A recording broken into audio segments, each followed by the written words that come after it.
I mentioned that I'm going to read from my dad's book, and I've selected some highlights that go with his life, his story, and all of this. And he has an interesting description of my mother. Now, I have to put a what do you want to call it, a rider or disclaimer on this? About what? Just, about my dad in general and his. So when he wrote this book, he was not sober. They pay you money to write these books, and of course they were looking for him to write something salacious. Yes. And so he did, and he wrote some really not nice things. You're not going to read the not nice things, are No, you? but I might actually read a couple of things just to give you a little feel. Well, the reason why I'm setting this up this way is first of all, I don't want you to think for a minute that I agree. It's coming out of my mouth, okay? But I don't agree with a lot of what he says, but some I do, interestingly enough. I've told the story before that my mother gave me all these telegrams and letters and things that he wrote to her when they were in love.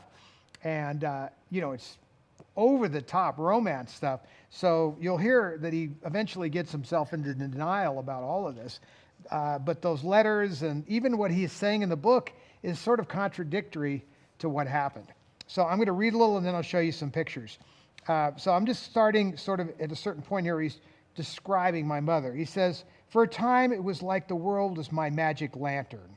All I had to do was make a wish and somebody tried to make it come true, which is how I came to meet Debbie Reynolds. Debbie Reynolds was better known than Edward Teller and certainly much cuter. In fact, Debbie Reynolds was probably the most famous virgin in America." You notice how you had to say that.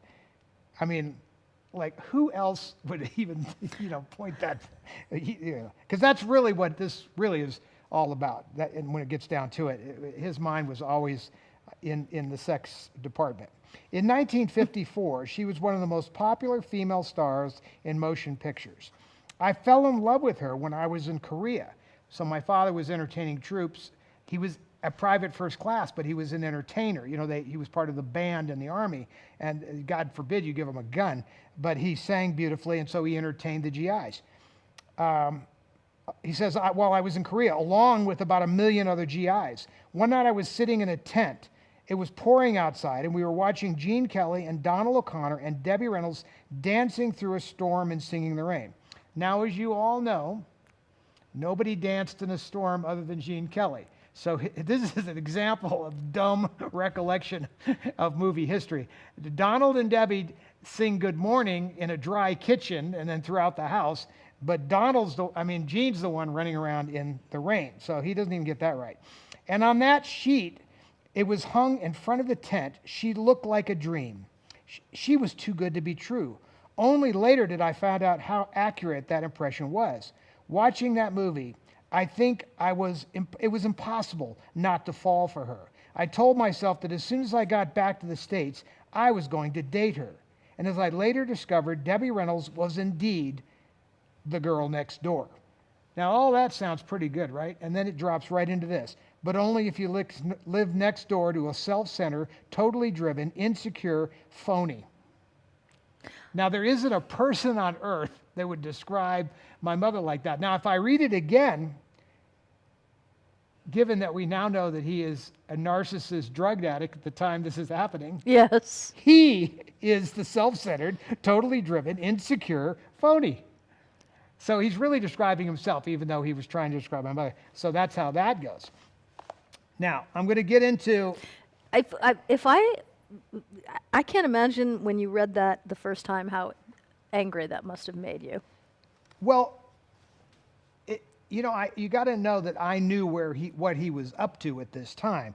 So I knew that his drugs could be doing the talking, and so some of it, I cut him a little slack for that. But as later into the book, by the way, this is early in the book, so I hadn't really worked up in any anger yet, although I was like, who is he talking about?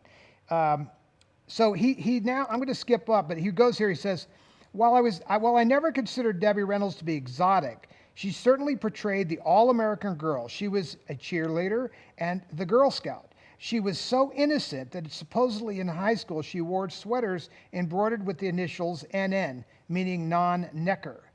Now, that's also just not true because I have my mother's sweater and the letters, And there were letters there, but it wasn't NN. It was the Burbank High letters. So, and the John Burroughs letters.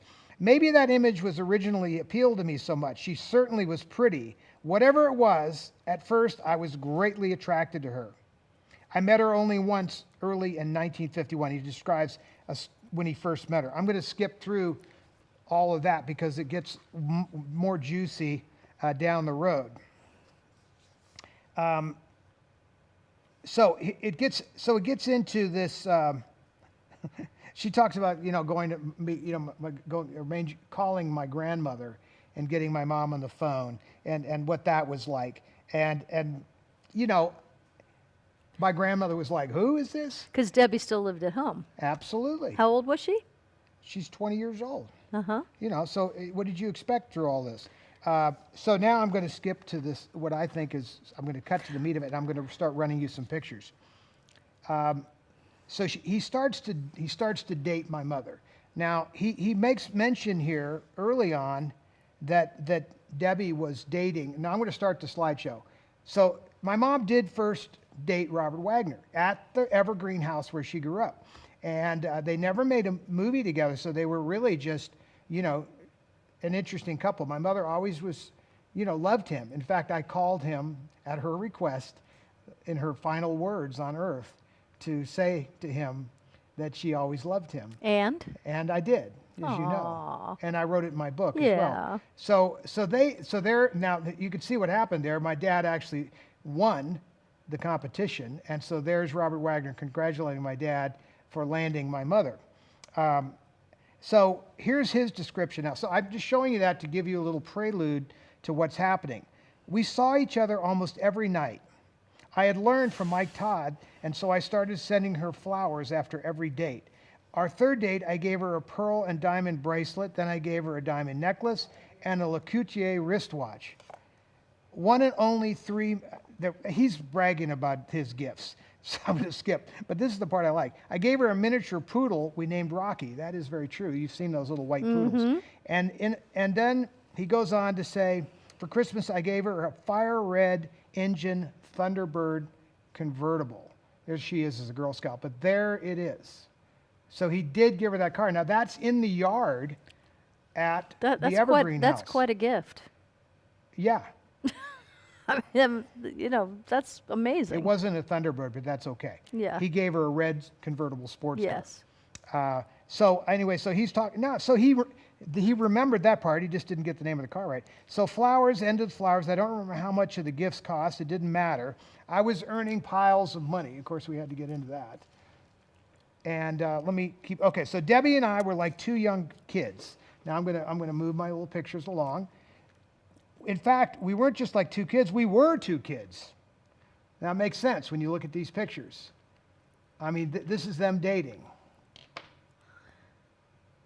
Did the studio send a photographer on all the dates? How does this happen? I don't know, but there's endless photo shots. I don't ever remember as anybody. Sophisticated as we looked, at least as I looked, Maxine was still making Debbie's dresses, and we were both immature. Our success in show business at such a young age had insulated us from having to grow up. In fact, the images we were selling to our fans were pretty much this young and innocent, and that was almost true. Neither of us had ever really had a real loving relationship.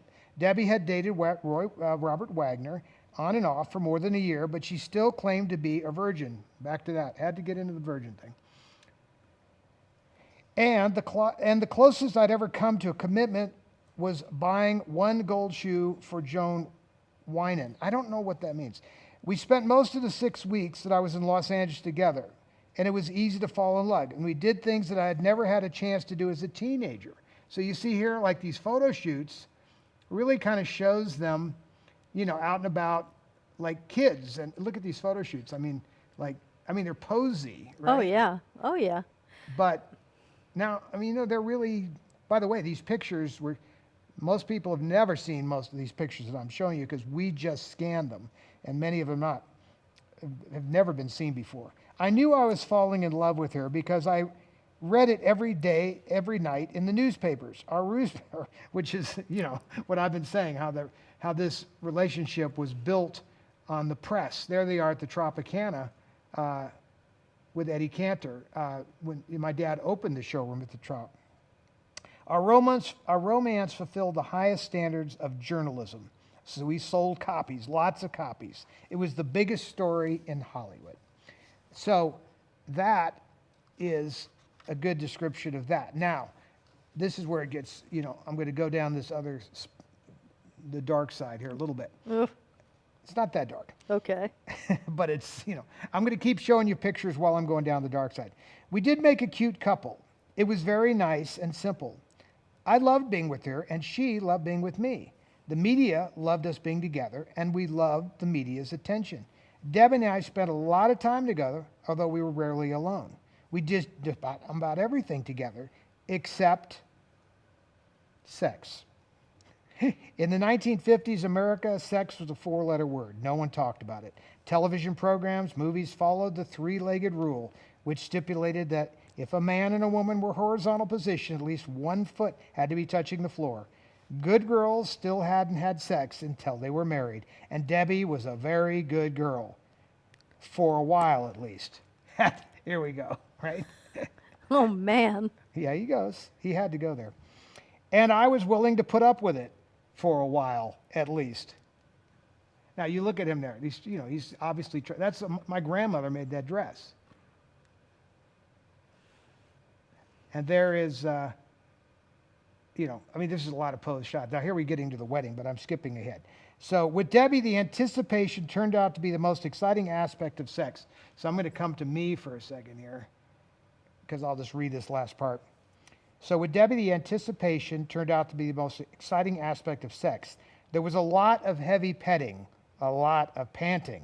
I certainly wanted to make love with her. She had a great figure, and she was incredibly sexy to me, and remained that way right up until the first time we had sex. Thank you for sharing.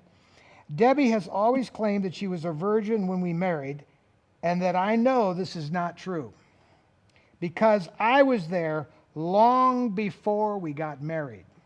Long before he means like a week, because they only dated for a short period of time. I remember sleeping with Debbie in her house one night, and we heard her parents talking, and Debbie told me that she was sure her mother and father had no longer were having sex. That's true. In fact, I'm not even sure they talked for 40 years. I had never actually thought about my parents' sexual relationship. Was surprised to hear her speak about it with such certainty. What I did realize is that she told me that she was actually telling me our future. I don't think Debbie ever really enjoyed having sex with me. Now, I have to pause right there. Because I have thoughts too. I do. Okay, well, I have thoughts. Would you like to talk?